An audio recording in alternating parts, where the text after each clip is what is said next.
안녕하세요. 영립입니다. 저는 지금 무향실이라는 곳에 와 있어요. 이 무향실은 소리의 반사를 없애는 공간인데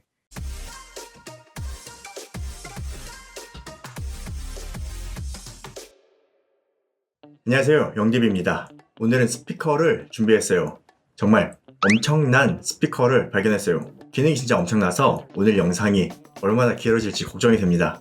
오늘 소개할 스피커는 헤드에서 출시한 타입 05 마크 2입니다. 참고로 타입 05하고는 완전히 다른 스피커예요. 왜 마크 2를 붙였는지 생김새만 비슷할 뿐 전혀 다른 스피커입니다. 그리고 제품에 대한 리뷰도 있지만 여러분이 스피커를 구매할 때 기본 지식도 함께 정리해서 알려드리려고 합니다. 오늘은 홈 레코딩 하시는 분들, PC파이, 데스크파이를 구성하시는 분들, 하이파이 스피커를 구매하고 싶으신 모든 분들께 도움이 될 거예요. 제가 영상에서 스피커 얘기를 아직 많이 하진 않았는데 제가 처음에 스피커 개발로 일을 시작했거든요. 경험을 살려서 잘 설명해 드리도록 하겠습니다. 헤드는 2015년 독일 베를린에서 탄생한 신생 모니터 스피커 회사입니다. 그리고 용기비 구독자는 이 헤드폰 아시죠? 이 헤드폰으로 많이 아실 거예요.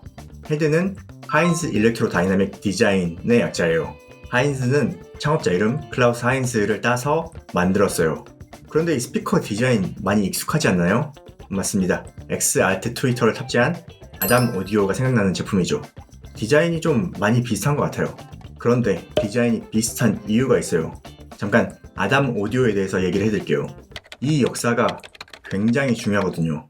원래 아담 오디오를 두 분이 만들었어요. 1999년에 클라우스 하인스하고 롤랜드 스텐츠 두 분이 아담 오디오를 창업했는데 2011년도에 롤랜드 스텐츠가 먼저 회사를 나가서 이브 오디오를 창업합니다.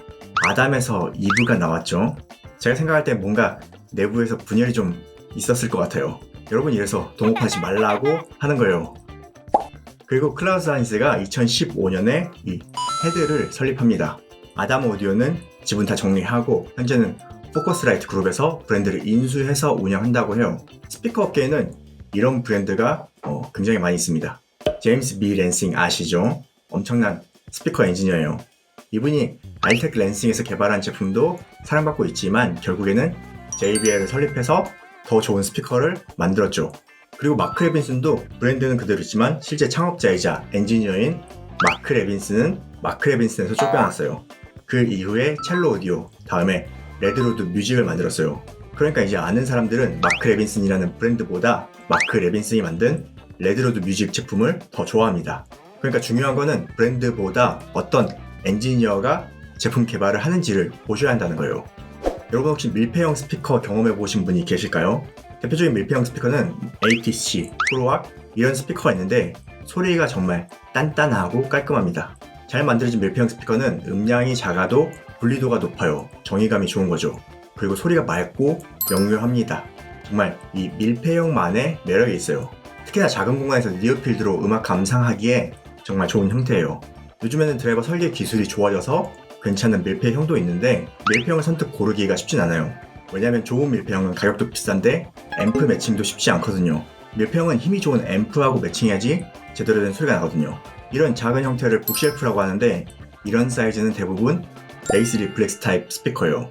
여러분 많이 아시는 제네렉, 야마하, 아담 오디오, KRK 거의 대부분 포트를 달아서 베이스 대역을 늘리는 설계를 사용합니다. 왜 그럴까요?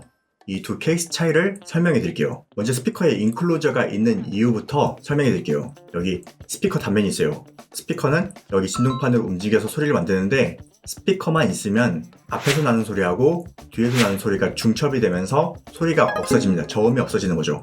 그래서 이런 인클로저가 필요한데 처음에는 판을 대다가 박스 형태로 만들었는데 이게 인클로저가 되는 거죠. 그럼 어떻게 될까요? 스피커 전면에서 나는 소리만 사용하게 됩니다.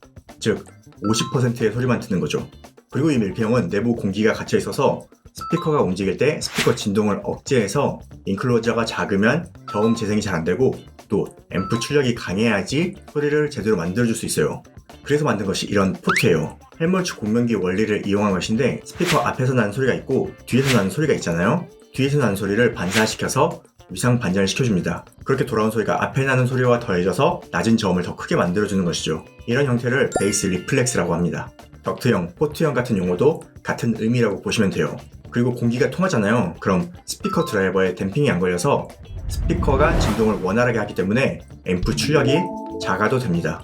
이 데이터를 보면 밀폐형 스피커의 경우 스피커 공진 주파수보다 높은 지점에서 저음이 떨어지는 형태를 보이고 베이스 리플렉스의 경우 더 낮은 저음까지 재생할 수 있는 걸 볼 수 있죠. 같은 사이즈에서 더 낮은 저음까지 재생할 수 있게 만드니까 대부분의 제조사는 베이스 리플렉스로 만드는 겁니다.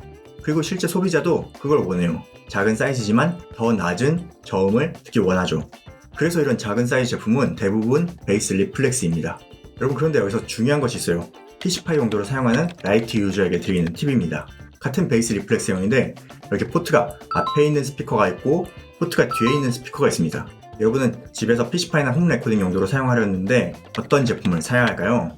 이 작업 공간이 크지 않다면 포트가 앞에 있는 스피커를 구매하는 것이 좋습니다. 이게 확실한 정답은 아니에요. 어떻게 세팅하는지를 알면은 포트가 뒤에 있는 것도 크게 상관은 없습니다. 하지만 모른다면 앞에 있는 제품을 사는 게 훨씬 더 유리합니다. 왜 그럴까요? 제가 좀 전에 베이스 리플렉스는 스피커 뒤에서 나온 저음을 내보낸다고 했죠. 포트가 앞에 있으면 뒤에 벽이 있어도 어느 정도 일정한 저음이 나옵니다. 그런데 포트가 뒤에 있으면 뒤에서 나온 소리가 바로 돌아서 오는 것이 아니라 뒤에 벽을 막고 돌아서 오는데 이 거리에 따라서 위상차가 발생하면서 저음에 딥과 피크가 생기게 됩니다. 그래서 벽과 거리를 최소 50cm 이상 띄어서 사용하는 것을 추천하는데 홈 레코딩이나 PC8 환경에서는 스피커 뒤에 공간을 두기가 쉽진 않죠. 그런데 종종 세팅 사진을 보면 이런 제네릭과 같이 포트가 뒤에 있는 제품인데 이 벽에 가까이 붙어서 세팅된 사진을 많이 봤습니다. 그렇게 PC8로 많이 사용하시더라고요. 그런데 물론 방법이 없는 건 아니에요. 벽에 가까이 놓고 세팅하는 방법이 있는데 제대로 세팅을 하셨을까 하는 의구심이 들더라고요. 제가 리뷰는 안 하고 왜 스피커 구조에 대해서 설명을 장황하게 했을까요? 바로 헤드 타입 05 마크2는 포트가 전면에 있다는 장점도 있지만 COP라는 기술이 있어요. 클로즈드 포티드, 밀폐형과 베이스 리플렉스형을 원하는 형태로 사용할 수 있다는 장점이 있습니다. 서로 다른 특징의 두 가지 사운드를 한 대의 스피커로 경험해 볼 수 있는 거죠. 기존 스피커 업체는 왜 이런 생각을 못한 거죠? 타입 05 마크2는 마크2가 붙었지만 이전의 타입 05 제품하고는 전혀 다른 스피커입니다. 이 DSP 성능을 많이 좋은 걸 넣었나 봐요. 온보드로 COP 기능과 헤드에서 자랑하는 리니어라이저 기능이 탑재되었습니다. 그리고 보통 아날로그 입력만 지원받는 경우가 많은데 디지털 입력도 지원합니다. 에어모션 트랜스포머라는 트위터가 탑재되어 있어요.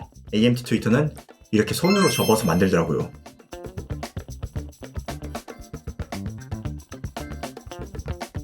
AMT 트위터는 많이들 아시죠?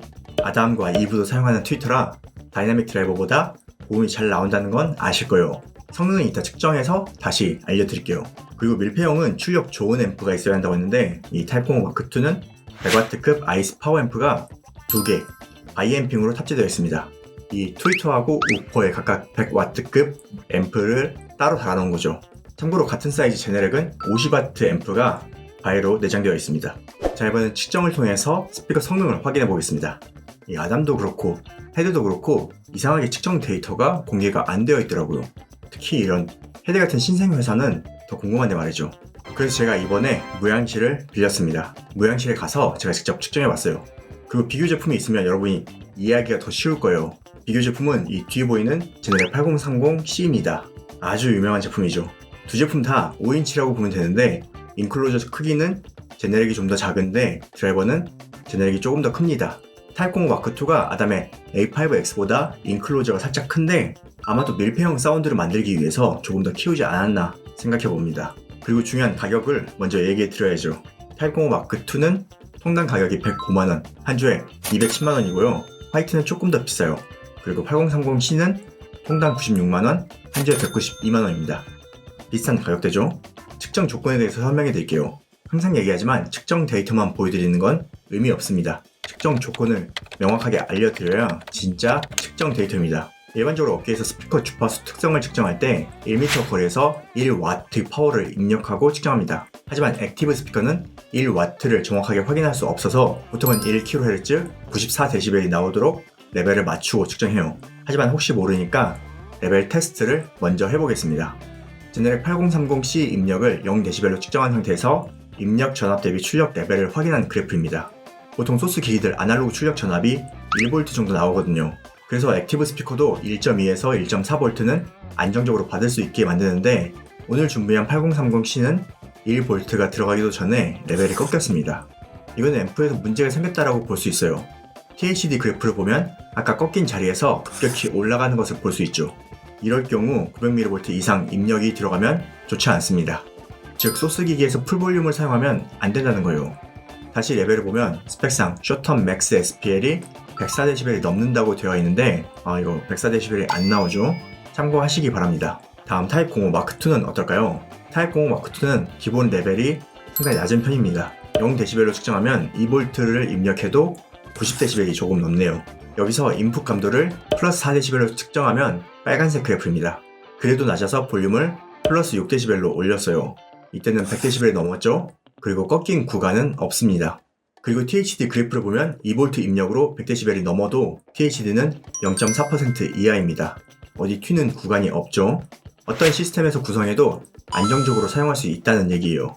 일단은 8030C 스펙상 104dB라서 94dB에서 측정을 진행했습니다. 그랬더니 고음이 감소하는 것이 보이죠? 그래서 90dB로 측정해보니 90dB은 평탄하게 나옵니다. 특성은 괜찮네요. 하지만 8030C 스펙을 확인해보니까 85dB에서 측정을 했더라고요. 그래서 기준을 85dB로 진행하기로 했습니다. 85dB이 확실하게 20kHz까지 플랫하게 나옵니다. 저음대역 폭은 스펙보다 좋진 않아 보입니다. 자, 그럼 타입 05 마크2는 어떨까요? 비교해보겠습니다. 타입 05 마크2는 포트형으로 측정했을 때 결과입니다. 저음 대역폭이 더 넓죠? 중역은 아주 미세하게 뾰족뾰족하네요. 참고로 스무딩하지 않은 로우 그래프입니다. 그리고 20kHz까지 그래프인데 40kHz까지 볼까요? 네, 보이시죠? 이것이 ANT 드라이버와 다이나믹 드라이버의 차이예요. 8030C는 스펙상 25kHz고 타입 05 마크2는 스펙상 40kHz인데 두 제품 다 고음 스펙은 잘 맞아 보입니다. 다음은 타입 05 마크2 밀폐형을 추가해봤어요. 밀폐형인데 저음 대역폭이 더 늘어났습니다. 이러면 헤드에서 공개한 스펙에 맞아요. 그래프가 아주 예쁩니다. 이렇게 40kHz까지 다림질하는 것이 쉽지 않아요. 그런데 세 가지 특성 모두 여기가 튀는 건 조금 신기하네요. 아마도 스피커 드라이버의 공진이 여기에 있을 것 같네요. 다음은 레벨을 올려서 테스트 해볼게요. 1kHz 94dB로 올려봤습니다.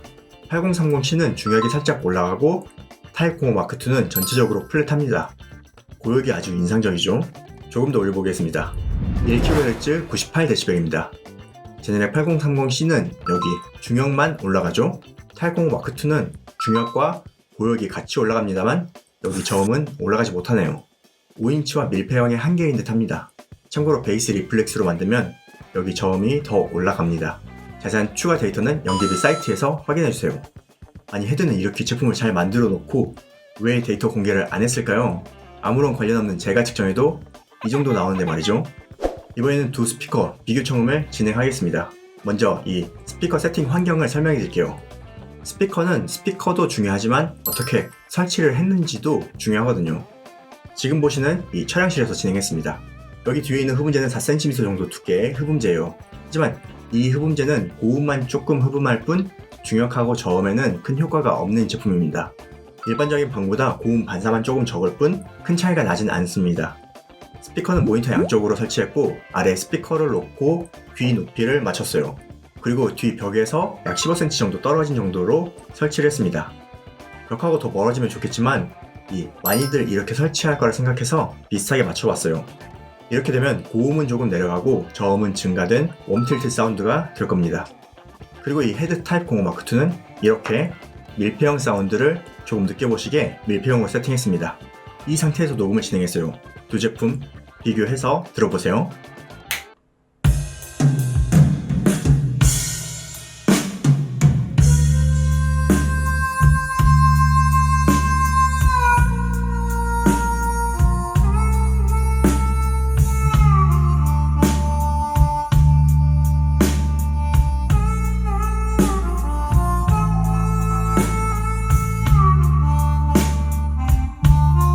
Is that alone?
잘 들어보셨나요? 이 두 제품 사운드가 많이 비슷한데 타입05 마크2가 확실히 고음이 선명한 걸 들으셨을 거예요. 이 고음이 선명해서 이 위쪽으로 공간이 확 열리는 넓은 느낌을 받으셨을 거예요. 데이터로도 보셨지만 헤드의 AMT 트위터가 확실히 좋습니다. 그리고 비교 녹음 들을 때 볼륨을 중간 정도로 놓고 들으면 밸런스가 잘 맞는 것처럼 들려요. 하지만 볼륨을 많이 높여서 들으면 실제 듣는 음색과 비슷할 거예요. 저음이 좀 강하게 들릴 거예요. 이 저음 사운드는 취향에 따라 다를 수는 있는데 중요한 것은 8030C는 약간의 부밍이 있어요.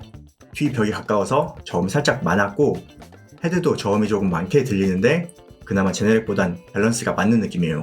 실제는 좀 더 저음이 내려가야지 정확한 밸런스 사운드입니다. 그리고 확실히 밀평이라 부밍이 생길 수 있는 환경에서도 타이트한 저음을 들려줬습니다. 헤드의 마크2 모델 추가 기능 측정 데이터를 보여드리겠습니다. 먼저 COP 기능부터 보겠습니다. 스피커를 밀폐형으로 사용할지 베이스 리플렉스형으로 사용할지 사용자가 선택할 수 있는 기능이에요. 전면에 포트를 막으면 뒤에서 스위치만 바꾸면 되죠. 만약에 이렇게 포트를 막았는데 스위치를 포티드로 놓으면 어떻게 될까요? 측정해보니 저음이 떨어집니다. 실제 밀폐형으로 만들면 빨간색 그래프와 같은 소리가 난다고 보시면 돼요. 앞서 이론 설명해드린 것처럼 저음 레벨이 내려가죠.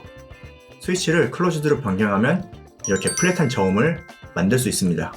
하지만 환경에 따라서 그냥 포티드를 놓는 것도 부밍을 방지하는 방법이라는 점 참고하시면 좋겠습니다. 다음은 리니어라이저를 살펴보겠습니다. 리니어라이저는 이 트위터와 우퍼의 시간차를 없애주는 기능이에요. 측정 데이터를 보면 중음 대역이 조금 깔끔해지는 것을 볼 수 있습니다.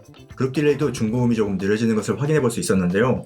제가 생각할 때 리니어라이저 기능은 타입 05와 07처럼 북쉘프 2A이고 니어필드 모니터라면 크게 효과는 없을 거예요. 다만 타입 20이나 타입 30처럼 3웨이 이상이고 모니터 환경이 미드필더 이상, 즉 스피커와 거리가 조금 생기면 효과가 있을 것으로 보입니다. 그 외에 데스크 필터하고 쉘빙 필터 변화가 궁금하신 분은 영디비 사이트에 그래프를 등록해 놓았으니까 사이트에서 확인해 보시면 됩니다. 네, 오늘은 헤드의 타입 05 마크2를 살펴봤습니다. 헤드라는 브랜드가 신생이지만 한 가지 확실한 것은 아담 오디오의 찐 개발자는 이디 없습니다. 이브하고 헤드를 보셔야 하는데 클라우스 하인스 이분이 엑스알트하고 AMT 드라이버의 찐 개발자라고 보시면 됩니다. AMT 트위터와 기존 다이나믹 트위터 차이는 오늘 측정과 영상으로 느껴보셨을 거라 생각합니다. 그리고 지금 효율만 고집하던 애플 뮤직도 고음질 무손실 음원을 지원할 정도로 세상이 바뀌었습니다. 언제까지 20kHz까지만 지원하는 다이나믹 트위터를 사용하시겠어요? 이제는 더 고음이 잘 나오는 스피커를 사용해야 할 시대입니다. 작업은 24비트 96kHz로 하는데 모니터 스피커는 20kHz밖에 지원하지 못한다. 그럼 제대로 된 모니터링이 아니죠. 그리고 DSP를 내장해서 다양한 기능이 많은데 저는 그 중에서 COP, 밀폐형과 베이스 리플렉스를 선택해서 사용할 수 있다는 점이 상당히 마음에 들었어요. 그리고 저는 이 밀폐형 사운드가 상당히 마음에 들었습니다. 그리고 디지털 환경에서 바로 사용할 수 있다는 점이 프로들에게도 메리트로 작동하지 않을까 생각합니다. 오늘 스피커 리뷰는 어떠셨나요? 관련 의견도 좋고 궁금한 점도 좋습니다. 댓글 많이 남겨주세요. 그럼 전 다음 영상으로 찾아뵙겠습니다. 다음은 여러분 요청이 많은 톤프리 준비하고 있습니다. 구독과 알림 설정 해놓으시면 빠르게 확인해 보실 수 있습니다. 고맙습니다.